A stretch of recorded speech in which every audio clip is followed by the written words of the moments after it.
Utah Congressman Jason Chaffetz made a bold prediction about the 2016 race for the White House. Watch this. I think he actually is going to run for president. He probably doesn't want me to say that. 100 times he says he's not.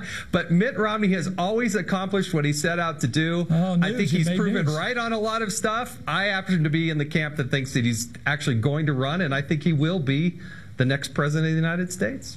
Wow, really? So let's talk about this with David Webb, host of the David Webb Show on Sirius XM Patriot, and Tammy Bruce, radio talk show host, both are Fox News contributors. David and Tammy, welcome. Great to have you both here. Good to see you, Mark. When we first talked about this segment, I thought, really? No, Mitt Romney has said up and down he's not going to run. But, sometimes people say that, David, and there doesn't seem to be any, real penalty for saying that once you change your mind. What do you think, David? No, I agree. Look, it's politics, Martha, and politicians or those that seek elected office say this all the time. Here's the key to this segment. It's what Chris Matthews says. It's a fluff question, and it's in part based on the fact that in the latest polls they show how bad Obama is perceived by Americans and how Romney could have done a better job if he had been elected. So it's a fluff question, and Chris Matthews says, and now we've made news.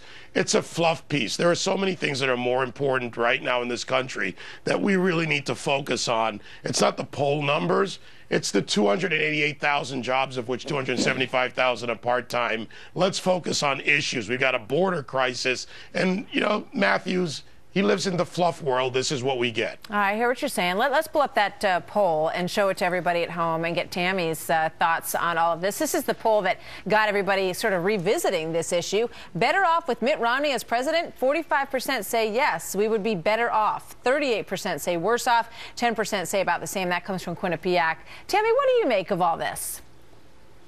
Well, those numbers actually are a little low for me. I'm worried that he's not over 50%, considering everything that we're experiencing and the fact that he was right on everything. I mean, when you look at what's unfolded, especially in the international arena, this first came up not because of this poll, but because of the collapse in the Middle East, because of Russia and Ukraine.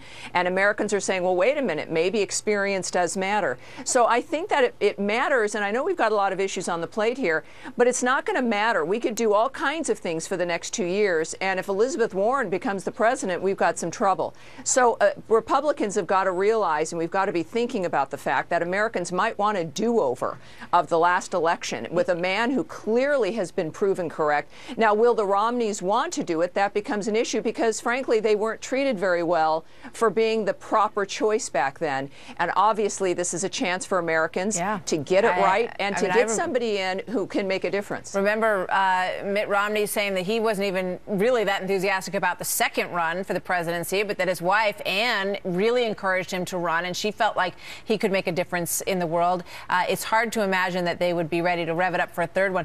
But when you look at this video, which is part of his endorsement video for Scott Brown, and this is a big chunk of the video that is in the Scott Brown endorsement, I add again, because it's kind of surprising when you watch this. It seems to be all about Mitt. Take a look. We're really at a crossroads. People are having a hard time. The president, his agenda has not helped. And at the same time, we've lost a lot of the esteem and influence we've had around the world because instead of shaping events as a nation, we've become the victim of circumstance. But the people of New Hampshire have a chance to vote on what they think about the president's agenda.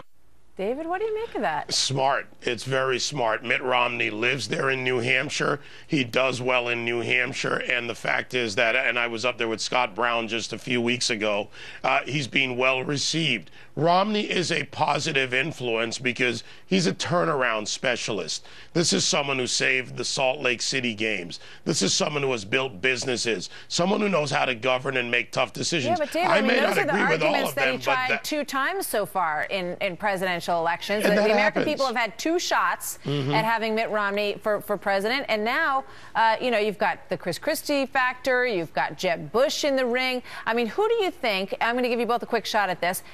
Put him in the mix with these other folks that are more talked about. And Tammy, who do you think would get the nomination if he was in there?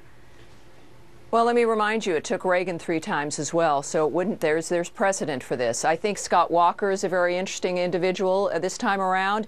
You've got Susana Martinez is interesting. Trey Gowdy, clearly, with the Benghazi Committee. His profile is going to increase. Obviously, Paul Ryan should not be considered at this point.